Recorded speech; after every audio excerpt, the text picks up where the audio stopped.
Hey guys, DJ AJ 101 here. Today I'm going to share with you my review of the brand new iPad, Apple's iPad 3rd generation. Let's get into it. Now, getting into the design just a little bit, there's not too much to actually say about the design because it's pretty much the exact same design as it was being used before. It still has the same aluminum back with the curved edges, so it was different from the first iPad, which kind of had the little bit of squared off edges where it was flat on the side, but it's still nice and curved around the back. The only real difference is that the fact that it is just a tad thicker. It's a hair thicker, going from 0.34 inches all the way to 0.37 inches. So 0.03 inches thicker. I mean, it's like I said, it's about a hair thicker, so it's not overly thicker, but it is a little bit thicker, and you can actually feel just a little bit in your hand if you're holding the iPad 2 and the new iPad. You can feel it just a little bit, and it actually feels better, in my personal opinion, in your hand. So when you're actually grasping onto the iPad with one hand and maybe reading a newspaper or a book or something like that, maybe just browsing the web, it actually feels a little bit better because it's not grinding into your palms as much, or the crease of your hand.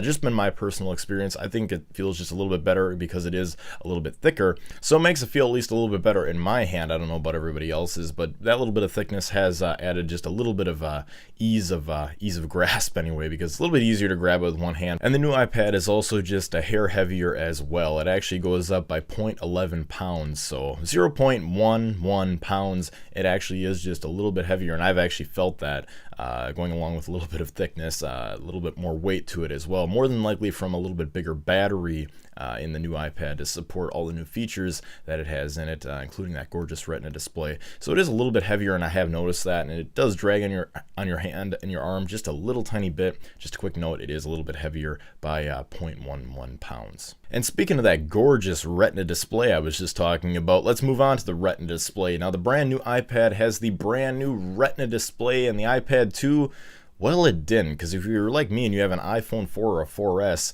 you're so used to reading text on that crisp, beautiful display on your iPhone, but then you go back to your iPad and it doesn't look nearly as good. That's because the old iPad had a resolution of 1024 by 768, which is just over 720p HD with 132 pixels per inch, and it sounds pretty decent, but then when you compare it to the brand new iPad's Retina display, it really doesn't sound that great at all. Going from 1024 by 768 all the way up to 2048 by 1536, and guess what? That's double the resolution in pixels as well. So it goes from 132 pixels per inch to 264 pixels per inch. So that's double the pixels, double the resolution, much crisper text. The text, it just jumps off the display, and I know I tried to do a little bit of a video test to actually show you guys the display, but really the video does not do it justice even in HD, because this is higher than an HD display. It's higher than 1080p, believe it or not. So just going by the numbers, it is much better, and even in real life it looks just stunning. And this is actually the main point that I was waiting out for. I really hoped that it would come in the iPad 2, and when it did, I was kind of disappointed because I had the iPhone 4 at that time, and it was like, God, I really wish I had the same display in my iPad. But now it's finally here in the new iPad, so I'm incredibly happy. The display is just absolutely gorgeous. Like I said, when you're reading text, it makes the world of difference because you can just see every curve to that text, and it's not jagged. I always remember looking up at the iPad symbol in the top left corner of the iPad display where it said iPad and had like little wireless beams on the top up there, and it would always look so pixelated. It wasn't really that clear on the new one. It just looks stunning because it's so crisp and so clear. It's just like reading a book or a newspaper when you look at it, and pictures and video are just stunning on this brand new display. And moving on from that Retina display, Apple actually added something to complement that Retina display. They finally added a 1080p backside HD camera. It's a 5 megapixel HD camera, which of course records 1920 by 1080p HD video. Also takes 5 megapixel still images, and it's so much better than the iPad 2's camera, which only had 720p HD video, which was decent, but the pictures were just downright awful. I think it was like less than a megapixel was the iPad 2's camera. So a substantial jump for that photographer out there if you really want to hold, your iPad up like this to take a picture, but it is there, and it is there if you really want to use it. And I took video with this thing. The video to me is even the most impressive thing about it. The pictures looked really good, about the same as they would from your iPhone 4, but the video was just amazingly good. I mean, it was 1080p like I just said, so the resolution is definitely there, but it really does rival what you would be taking with your actual video camera, and that would be without the optical zoom, as we all know, because the iPad cannot do optical zoom. zoom. It's pretty much a fixed sensor, so it'd be digital zoom, which doesn't come with video, it only comes with stills. But still, on the Retina display on the iPad, the new iPad, it just looks so much better, so much crisper. And I mean, it's not even, you know, as many pixels as are on the Retina display on the iPad, but the, you know, the video still looks absolutely stunning. The camera system is quite good. Still the same VGA front-facing camera. I wish they would hopefully eventually bump that up to HD 720p at the very least. More than likely coming in the next update. So, well, let's cross our fingers for that. It would be great to see Apple integrate a front-facing HD camera. But the camera system, at least on the back of the brand new iPad, is absolutely stunner. Something that was definitely in need of an upgrade from the iPad 2, and Apple definitely came through on the new iPad with that 5 megapixel 1080p HD camera. So let's talk about performance in this new iPad. Now, as we all know, the iPad 2 came with the A5 chip, Apple's custom silicon, and it's, you know, step up from the A4, which was in the original iPad. So the iPad 2 came with the A5, and the brand new iPad comes with, of course, the A5X. So what does that X stand for? Well, that X stands for 5 times the graphics performance. Now, if you're like me, and I'm sure some of you are, some of you aren't, I'm not a heavy gamer on the iPad, which is where this 5X graphics would really come into play if you're a heavy gaming, you know, fanatic on your iPad, which I'm sure a lot of you are, which is fine.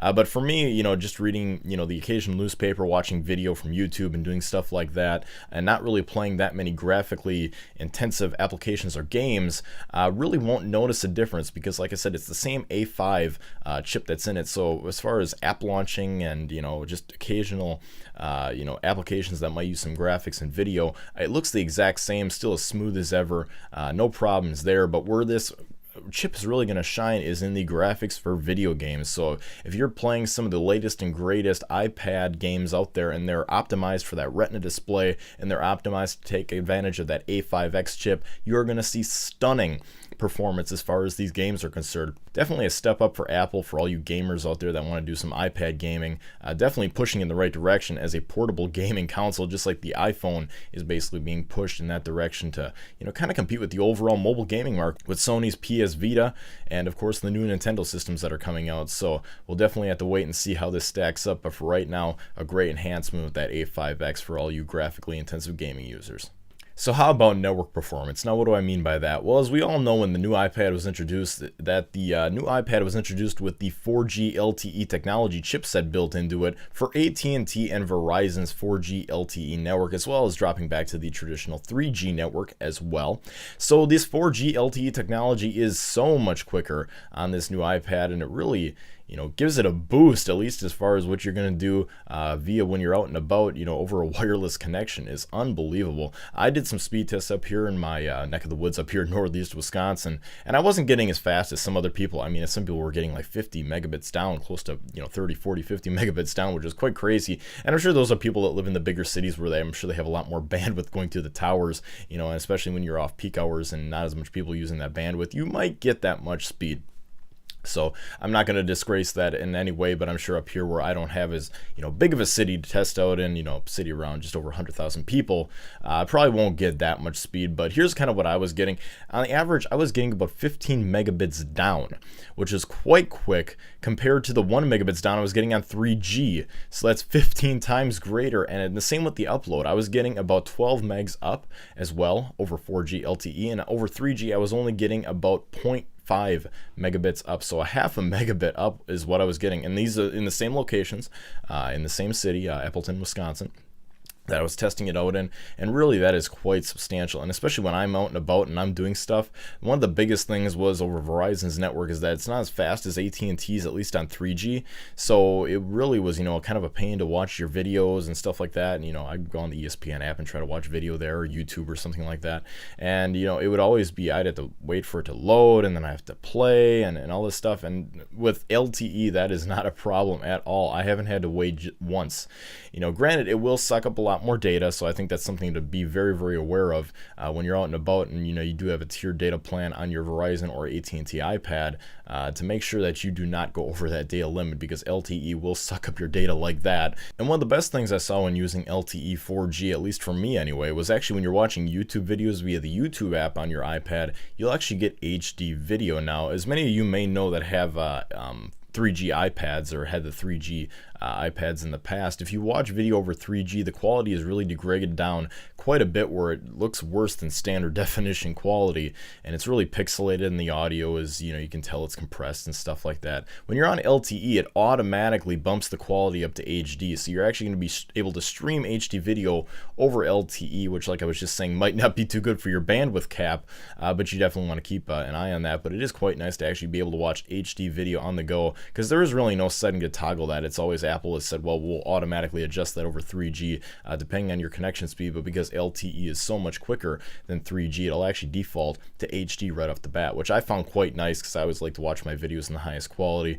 So just a quick note, if you are on LTE, you will be able to watch YouTube videos via the YouTube app in full HD quality, which is quite nice. So how about overall? What are the main reasons I got the new iPad? Well, first of all, it had to be the absolutely gorgeous Retina display that was built in, simply because I was hoping that it would be in the iPad 2 before the iPad 2 actually came out. So when that never came about, it was obvious that I really wanted to get the next iPad because it was almost certain to have the Retina display. And the Retina display for me has been one of the biggest sellers of the brand new iPad. When things look so crisp and so clear, watching video, photos, reading text, it just makes it so much easier on your eyes, and it makes it much more enjoyable. Also going along with that, for me, one of the biggest ones was LTE 4G, because the 3G, as fast as 3G is, LTE was really one of the major reasons I wanted to upgrade to this, just to get faster data, because it's always been the fact that if I watch video or do something like that, the quality, like I was just saying before, always gets degraded over 3G, and with 4G it has been just streamlined perfect, because they do it in HD over 4G LTE. So those are probably the two biggest reasons that I would recommend people getting this iPad. If you're like me and you wanted that Retina display, if you want faster data,